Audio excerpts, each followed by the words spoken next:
أعوذ بالله من الشيطان الرجيم. بسم الله الرحمن الرحيم. حاميم والكتاب المبين إنا أنزلناه في ليلة مباركة إنا كنا منذرين فيها يفرق كل أمر حكيم أمرا من عندنا إنا كنا مرسلين رحمة من ربك إنه هو السميع العليم رب السماوات والأرض وما بينهما إن كنتم موقنين لا إله إلا هو يحيي ويميت ربكم ورب آبائكم الأولين بل هم في شك يلعبون فارتقب يوم تأتي السماء بدخان مبين يغشى الناس هذا عذاب أليم ربنا اكشف عنا العذاب إنا مؤمنون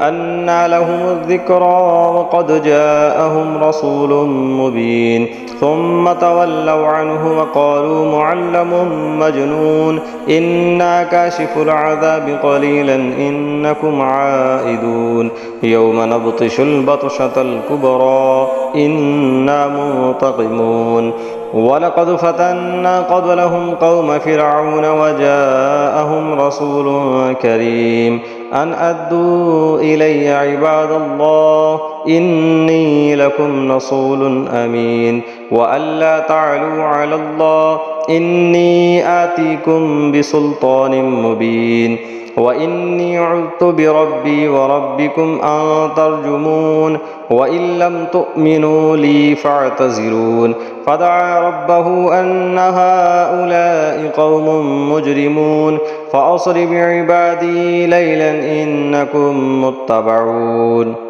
واترك البحر رهوا إنهم جند مغرقون كم تركوا من جنات وعيون وزروع ومقام كريم ونعمة كانوا فيها فاكهين كذلك وأورثناها قوما آخرين فما بكت عليهم السماء والأرض وما كانوا منظرين ولقد نجينا بني إسرائيل من العذاب المهين من فرعون إنه كان عاليا من المسرفين ولقد اخترناهم على علم على العالمين وآتيناهم من الآيات ما فيه بلاء مبين إن هؤلاء ليقولون إن هي إلا موتتنا الأولى وما نحن بمنشرين فأتوا بآبائنا إن كنتم صادقين أهم خير أم قوم تبع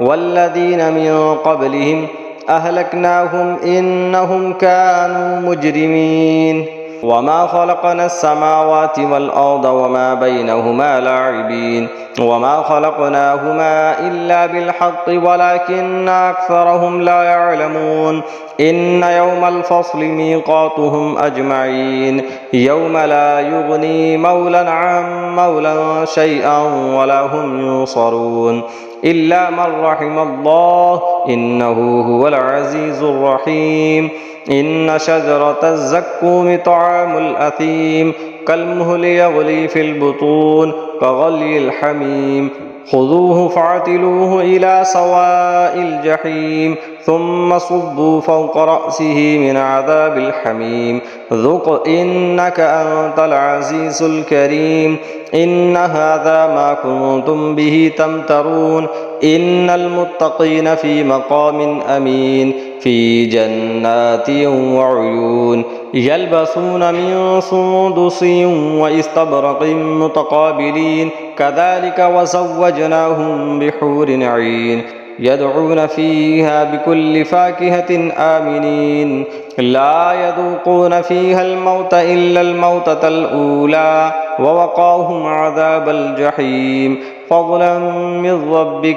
ذلك هو الفوز العظيم فإنما يسرناه بلسانك لعلهم يتذكرون فارتقب إنهم مرتقبون